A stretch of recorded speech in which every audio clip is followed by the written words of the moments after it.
Hello, welcome to Talking Business. My name is Darryl Kwao. We are live across our social media platforms at Joy Prime TV on Twitter, Facebook, and Instagram. This morning, we're going to be talking railway, cocoa, as well as oil. Let's start with the railway story. And the Ghana-Burkina Faso Interconnectivity project is expected to be commencing in 2022. Now, the latest we know is that two firms have submitted their proposals, the firms that are bidding for the project. And the sector minister is promising transparency. More in this report.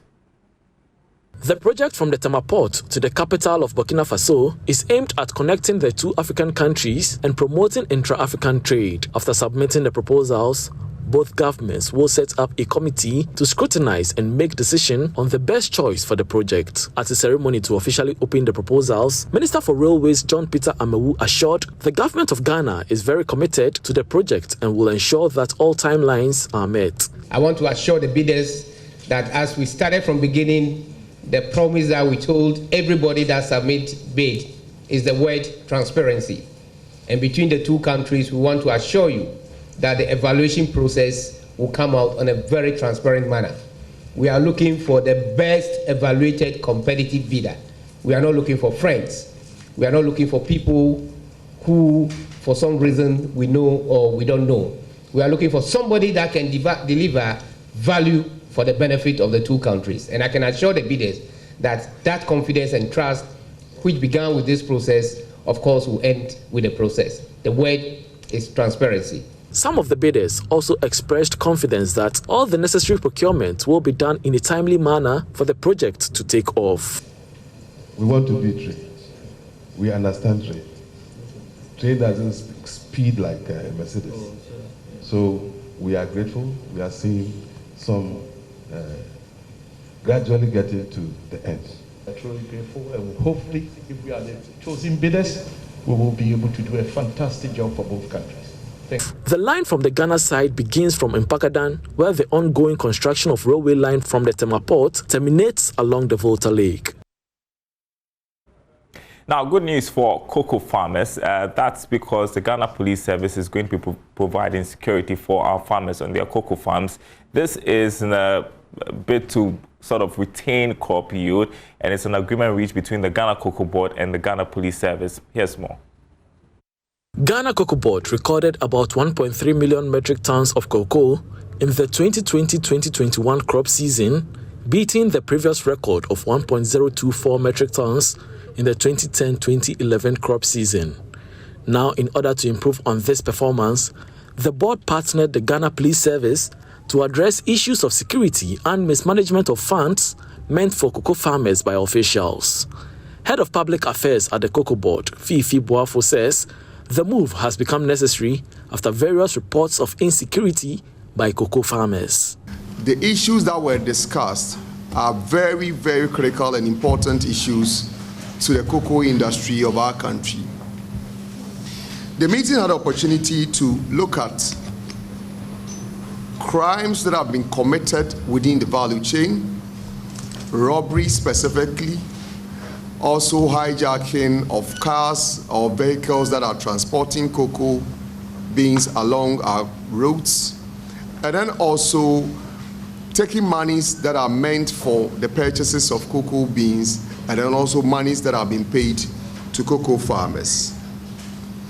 This meeting, to a very large extent, has identified almost all the issues that have been confronting us in terms of security, and for which reason the necessary advice and interventions have been put in place to ensure that these problems do not occur going forward. Acting Director of Public Affairs at the Ghana Police Service, ACP Kwesi Ofori, assured that the police will be equipped with capacity to provide maximum security for the cocoa farmers. We are putting a holistic contingency measures in place to support the Ghana Cocoa Board in terms of security, and that all regional commanders in the cocoa growing areas have been instructed to do same, putting up stringent security measures, coming out with a comprehensive operational plan as to how best we can assist and support Cocoa Board officials, the license agencies, the farmers, and communities that we're going to operate from. And by so doing, we're going to see police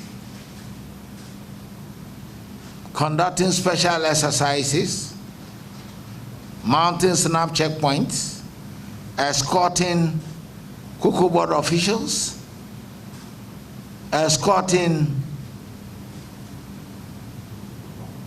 vehicles carrying cocoa to the Tema port, among others. Ghana Cocoa Board recorded. All right, so it's not just protection for cocoa farmers, but Cocoa Board officials. Our final one has to do with oil money. The Ghana National Petroleum Corporation has still not received the $50 million loan it advanced the Ministry of Finance for the construction of the Western Corridor roads in the Atobo gas processing plant enclave. Now, that money was supposed to have been repaid in 3 months, but since 2014, it has not been repaid, and that's according to PIAC's semi-annual report. Here's more. The issue has been a concern to the Public Interest and Accountability Committee since the deadline for repayment has elapsed without any intervention from the Ministry of Finance to settle the debt. In PIAC's engagement with Parliament over the last 2 years, the legislature directed that the Ministry of Finance and the Ghana National Petroleum Corporation should meet to resolve the outstanding issue. According to the GNPC, the Minister for Energy requested an intervention from the Minister of Finance to assist in the settlement of monies owed GNPC by government and other energy sector agencies. This was contained in a letter to the Ministry of Finance in February 2021. However, according to the ministry, it is yet to receive the said letter as claimed by the Ministry of Energy to inform the appropriate action on the fund. Prior to this, the Ministry of Finance in 2018 directed GNPC to expunge the amount from its books on the grounds that per the Earmarked Funds Capping and Realignment Act 2017, Act 947, the Minister for Finance is empowered to cap all earmarked funds at 25% of tax revenue. Meanwhile, PIAC's semi-annual report has also revealed that the country's total petroleum agreement as at the time of preparing the report stands at 18. And that's Talking Business. There's more news to catch up on our website, myjoyonline.com/business. My name is Darryl Kwao. Prime Morning continues right after these.